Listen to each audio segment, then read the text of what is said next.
Hello again, welcome to another look at the weekend's weather and next week's weather courtesy of netweather.tv. Now, despite of course what we saw in the press a few weeks ago, there's absolutely no sign whatsoever of any cold weather coming, probably not even for the rest of the month, which means to say of course the month and autumn will turn out to be probably record breaking, and not record breaking cold but record breaking as far as the warmth is concerned, and more worryingly as far as the lack of rainfall goes. It's all due to a block. We've seen the atmosphere blocked for a long time. That means to say that whereas normally one would expect weather systems to be marching along, coming in from the west, heading away eastwards, bringing some wind and rain in the process, that hasn't been happening. We've had this block, we've had high pressure stuck fast to the east of us, and we have had low pressure to the west, but they're just not moving, not helped by the fact that the jet stream is unusually far south for this time of year. The jet stream often has been over Spain and northern parts of Africa, whereas one would normally expect it to be much closer to the British Isles. Now, there is a sign that perhaps the block will be breaking later in the week, but not at the moment. In fact, if we look at the surface level pressure chart, you see an all too familiar picture. We have low pressure to the west or to the northwest and high pressure to the southeast, and in between quite a mild southwesterly flow of winds across much of the British Isles, in fact across much of Europe. Now, that flow will weaken for a time. A new area of low pressure will develop near Greenland, quite an intense one, but it's still not going to be strong enough to break through the block, because the high pressure will transfer towards Scandinavia, at least temporarily, and hold things at bay. But that area of high pressure will slip back into Russia, I think, and away, so that eventually later in the week will allow low pressure to move in from the west. And there's a big question mark over the middle part of the week, more particularly Thursday and into Friday. Some models keep it reasonably quiet and settled. Other models actually produce an intense area of low pressure moving across the country, which could bring some severe gales and strong winds. But, with two or three even models saying completely different things, obviously it's a long way off, and we'll have to look at it much nearer the time. Now, one thing that is certain in the next week is that there's not going to be any cold weather at all. In fact, there's not going to be any cold weather across any parts of Europe in the next week, and there hasn't been any for some considerable time, despite what was promised by some of the national newspapers a few weeks ago. Excuse me.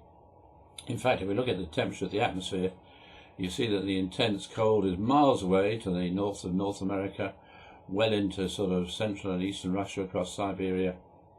And as far as the British Isles is concerned, much of Europe, we have some fairly warm air moving across us from time to time. That's the orange shading, and even when it turns cooler, we only get into the greens, not into the blues. So temperatures are going to stay certainly above average for the foreseeable future. So on a day-to-day basis, on Friday it looks as if it's going to be wet and windy to start the day across Scotland, northwest England, Wales, Northern Ireland. Could be some pretty heavy rain in the next day or two in the west of Scotland and Northern Ireland. A risk there of some flooding. Little bits and pieces too into the southwest of England. Now, the band of rain will move a little bit will move a little bit further southeastwards during the course of the day, slowly dying out in the process. Most of England, though, will stay away from the rain and have a dry day with some sunny intervals developing. And everywhere it's going to be mild, particularly mild in some of the areas where it brightens up in the east of England, temperatures of 14 or 15 degrees yet again. On Saturday it's still going to be raining across Northern Ireland and western Scotland, although the rain will become lighter and more patchy. Much of the rest of the country should have a dry day, fair bit of cloud but sunny intervals developing, and again it's going to turn out to be very mild indeed. Quite windy though in the west and the north. On Sunday, still a little bit of rain left in the westernmost parts of Scotland. Otherwise, much of the country will have a dry day, fairly cloudy, but the cloud breaking in sheltered spots to give you some sunny intervals nevertheless. And of course, yet again, it's going to turn out to be a pretty mild day. On Monday, more rain around in many places, although I think the southeastern part of England and eastern parts of Scotland too come to that. Probably will miss most of the rain and have some dry weather. That's the area most likely to get a little bit of sunshine too. It will be a breezy day virtually everywhere, and it will stay very mild. On Tuesday it's a little bit uncertain, but it looks as if heavy rain is going to be moving in across England and Wales, except again for the far southeast the area of the country, of course, that desperately needs the rain. And that rain is going to become sort of probably lighter as it day wears on in the west and the north. And Scotland actually will probably miss the rain entirely, so will Northern Ireland, and stay dry with some sunny intervals.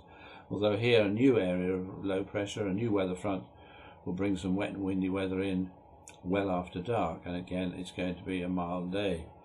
For the middle and latter part of the week, we have that big question mark, as I mentioned at the beginning. Some models keep it quiet and settled with high pressure. Another model keeps it just the opposite, with a deep and vicious area of low pressure moving across, bringing some wind and rain. At the moment, we're putting our money on the more sort of the quieter version.